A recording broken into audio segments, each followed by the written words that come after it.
Let's do a mid-season Academy Awards ceremony Alright. right now. I think I did Here Comes the Bride. First category is Best Male Actor. I probably have to give it to Rand, or Yosha. I think Yosha understands the character of Rand tremendously, and he really hits it for me. He's getting all of his sweetness, and he's also starting to show, like, the wear and tear, and he's just doing a beautiful job, and, like, showing his absolute fear of being rejected once he's finally revealed to be a channeler, and just, it was heartbreaking and beautiful, and he's great. I second exactly what you said, Morgan. What we have seen with Rand is the growth of a character. We've seen a boy who is now shacking up with he has the confidence of being in a relationship, and you're able to see that in Yosha's portrayal of Rand with Celine. Well, the fundamental kindness and decency that also he has, and it's being displayed very well with the way he deals with the patient and just his, like, general interactions. He's just really, really good. For me, it's Marcus Rutherford. I love his portrayal. He's showing so many different sides, from the rage to the lighthearted to the sentimental, and the interactions between him and Loyal were very just like spot on. I mean, those are the moments that remind me of the books. The next category is the best female actor in the first 4 episodes. It has to be Kate, because she's so good, even though I feel like Rosamund Pike is incredible as Moraine, and I feel like if Kate Fleetwood weren't so incredible, it would be one of those things where it's sort of like they open and they're like, and the Oscar goes to, and you know that it's just cruel to have to choose, because I feel like what Rosamund does to the character of Moraine and being able to add the dimensions on screen that you just can't get in the book is, and partly that's like, I'm a giant Moraine stan, and so seeing her do that is just incredible, even though, like, where she's at right now, I just want to push her down the stairs, but that's fine. Like, she's in a place right now where that works. Just Kate Fleetwood, she's just... I agree with Morgan, and I think that the reason why is because Kate has just had better scenes in these 4 episodes than Moraine has. Yeah, most of Moraine's acting is with her face at this point. Kate's got a lot of really good lines, and she gets to do a lot of, like, really spotty acting, where she's just, like, she takes up a lot of space and just does lots of... And the fact that she's also, with her acting, building relationships. Like, she builds this relationship with Nynaeve and then betrays her, and you see her explore how she's really emotionally unstable. She strikes you as someone who, like, wants to, be a good Aes Sedai, but she doesn't have the patience for it, or she wants to be a good friend but just doesn't have it in her, or it's like all of these things that she would like to be, but the effort that you have to put in to be a good person, or to be a patient friend, or to be all those things. Like, she loves her son. She wasn't a good mom. She wasn't a good mom. I'm guessing she was a mildly narcissistic mom who smothered her son and also neglected him. She was probably very judgmental as well. Yeah, and super judgy. Every time she's frustrated, she says things to people that's designed to just stab.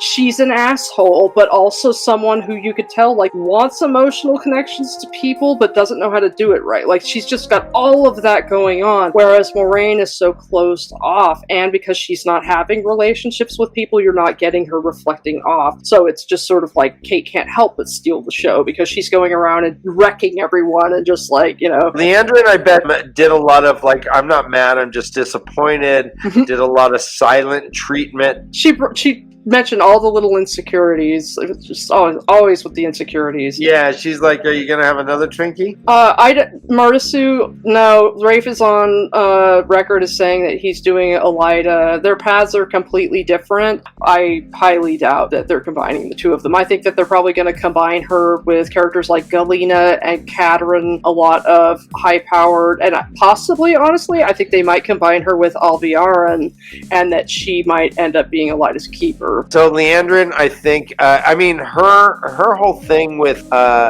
she has shown more vulnerability talking in that one thing about her son, keeping him in Tarvalon, than Book Leandrin ever showed to anyone ever. Well, Book Leandrin doesn't care about people. Book Leandrin is just, I don't even know that she count, like, Alviarin in the books is actually like, like a psychopath, but Book Leandrin, I don't even know if she counts as that. She's just like a petty little shit, a fundamentally shitty person, jealous, hateful, all of those things, but, like, I don't even know that she counts as somebody who's, like, got what it takes, got whatever is fundamentally wrong that makes her, actually like a malignant narcissist or whatever. But yeah, she's just, this person is actually someone who has, like, a reason or a bargain that she wants to make, so she's got everything that makes her a train wreck of a human being, but not necessarily bad, just difficult to love and difficult to interact with, and somebody I'd want to stay as far away from me as possible. Yeah. So I think that Kate has had better scenes written for her than Moraine has, but my award goes to Lanfear. Yeah. Lanfear has killed it. She is the most likable person, I think, which is something Lanfear should not be, and yet she is still Lanfear. So I love what she's doing with it. Dan, you're not wrong. I'm still in the middle of editing my React video for book 4, and was in the middle of editing the scene where she and Rand are on the hilltop, and she's telling him, if you want something, you have to take it. And I noticed my facial reaction is I have this dopey smile, like what they're doing is actually cute and romantic, and I'm just sort of like, damn, they really, I was like, why am I smiling at this? I know she's a creepy cougar, I know she's horrible and terrible, this can't be making me feel warm fuzzies, why do I have that look on my face? Yeah, exactly. I do the same thing. I'm all, Rand, kiss her. Just kiss her, Rand. Just do it. Yeah. And then I'm like, she manipulated us all. She compelled. We're all under compulsion right there. Yeah, like she's a so horrible, manipulating, gaslighting, evil, terrible person. Yeah. Are you sure it's just not CGI, Dan? So good. All right, but that kiss on that precipice kind of gave me a little vertigo.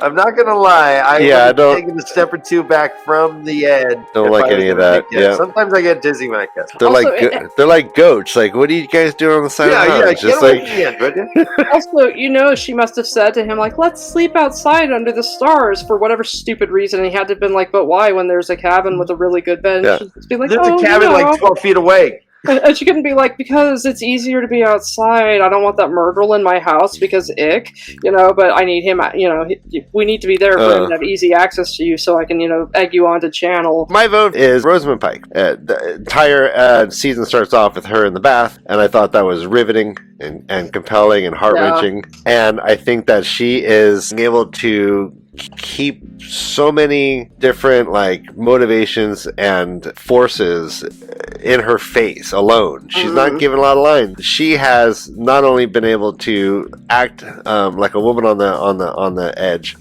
which is amazing, but the vulnerability that she's been able to show, like take for example when she's talking to her sister and her sister lays it all out that she's stolen all of your eyes and ears, that she's in charge here. This is not your house. This is not your city. Sit down and have some tea. Her face alone went from grief to shock to impressed to, all in one fell swoop. Yeah. And very few actresses can pull that off. Her facial acting is, so she's blowing my mind, and I'd have to give her the Academy. The next category for the Mid-Season Academy Awards, the best male supporting actor. I feel like Ferris actually counts as a supporting act, because I'd like to count Donal, but he hasn't done enough. Ferris is just he also steals every scene that he's in. He's just constantly, and as part of it's I think the camera angles that they do with him, they constantly zoom in on him or do not exactly a fish lens, but it's just they do all kinds of stuff. They almost do the camera angles that they do with him almost look futuristic. It's they kind of whatever perspectives they do. they're just, but he is great. So yeah, I vote for him. For the Dan. I am going to have to agree. I was thinking, would I pick Logain? And no, not for these 4 episodes. What Ishmael does, I mean, he humanized a Trolloc. He picked up a little girl, and we suddenly saw like a cool side of him. And this isn't, I mean, he's doing this stuff. I mean, I'd like him on the Shanshan traveling boat, talking to Perrin. The more wolf you get, the more I own you. Mm-hmm. To me, he's killing it, and so he gets my best supporting actor. Gonna have to disagree. I believe he's hits kind of just one note and keeps that note for a very long time. It's a beautiful note, and only he could do it. But that doesn't show like the width and breadth of acting. He's calm and composed in everything he does. I think that Belle Doman showed more in his scene with Moraine than Fair has, and it's just again like he's an overlord character who's not tested in the slightest yet. He's just kind of calmly going about his business. I'm imagining my best, I would have to give it to Avor Morte. He is portraying a madman. He went from a benefactor of all humankind to this raving madman. I think he's very compelling in it, believable, not just one note. I think there's several nuanced aspects of his character that are coming out. I agree that like the scene that Bale Doman is in, I thought was very impressive with his acting. I thought it was super great.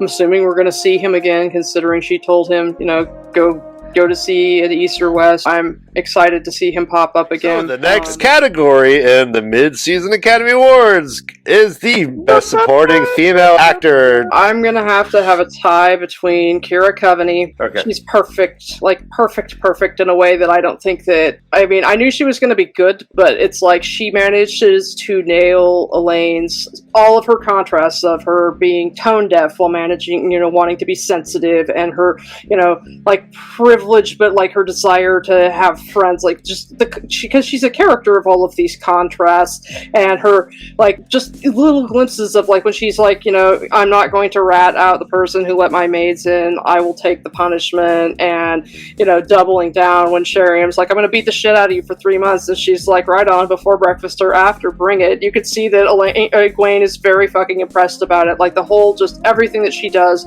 is so good, and I can't wait to see more of her. I can't wait to see her, because you could tell that Nynaeve's that Nynaeve's not impressed with her. I can't wait to see her show her true spirit to Nynaeve, and for them to combine and work really well together. The other one, Lindsay Duncan is the name of the one who plays Anfair, the one who plays Moraine's sister.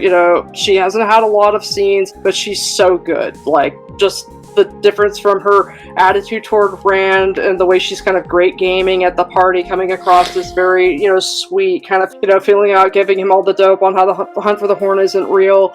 And then, like, once you get the second part where you hear about how, she had to be there and be shit on by all the other houses, the way that Lanfear snubs her at the party comes across as far more impactful, and, like, just everything that she does, how obviously hurt she is when Moraine's like, I don't want your tea, I got shit to do, basically barging into the house and just acting like a dick, when it's obvious that this is somebody that she's loved and idolized all along. And it's just sort of like, I thought she did such a good job. Yeah. Well done. Yeah, well said. I agree. So, Kevin, I hear what you're saying. Varen was good. I am going to say Alana. Every time she is on screen now, I get happy. I like what she has to do. I like how she's handling Lan. I like her family. I like how she's like, no slut shaming here. That dirty joke her sister told me. It's Alana. Alana has solidified herself in my head as like a cool character that I want to see more of on screen. Kira Coveney has already supplanted my headcanon, which is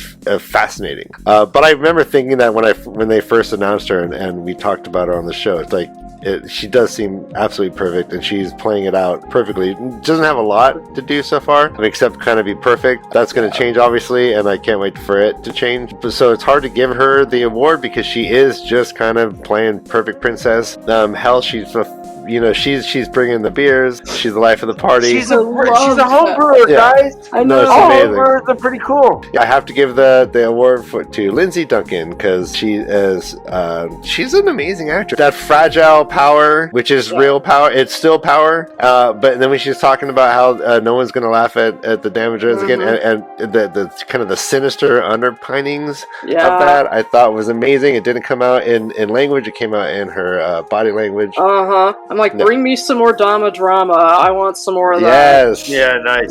Show me Barthanas. I want to see a shit show. I want the Dama drama. I want to see a shit show. I want something to happen, and I want just the TAVERN to come on in and just blow it up. We see Rand in that fancy blue coat. I'm assuming he's going to have to go to another party. We're going to have Barthanas. Something's going to go wrong, and Moraine's going to ruin everything. Rand's going to ruin everything. Everything's going to go to hell. Next category is the best writing. Which episode has the best writing and why? I think episode 4 has the best writing. It was the beautiful cold open. It was really good, super riveting, and then the fact that it transferred right into the Dama drama, and it was just, I felt a lot of people seem to not like the pacing of it so much, but I thought it was really good. But I really like the political stuff, and I also really like the relationship building, so I just felt like it had it all. It got me in the heart, it got me in the head, it was riveting and terrifying, and it was everywhere. I felt like I got everything with it, and I immediately watched it again.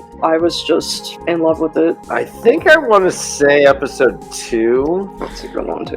That was my next choice. Yeah, I want to say episode 2. I struggled a little with the first one. I didn't like the pacing of it so much. There was a couple weird scenes for me. Episode 2, I was like, okay, this is a good one. I like this one a lot. I'd have to say episode 3. Nynaeve's testing. It's like one of those scenes in television that I'll never forget. Kind of like the Battle of the Bastards and Game of Thrones. Like, Nynaeve's testing was that impactful for me. It was everything. Last category. What is the best episode so far? Episode 4. Episode 4.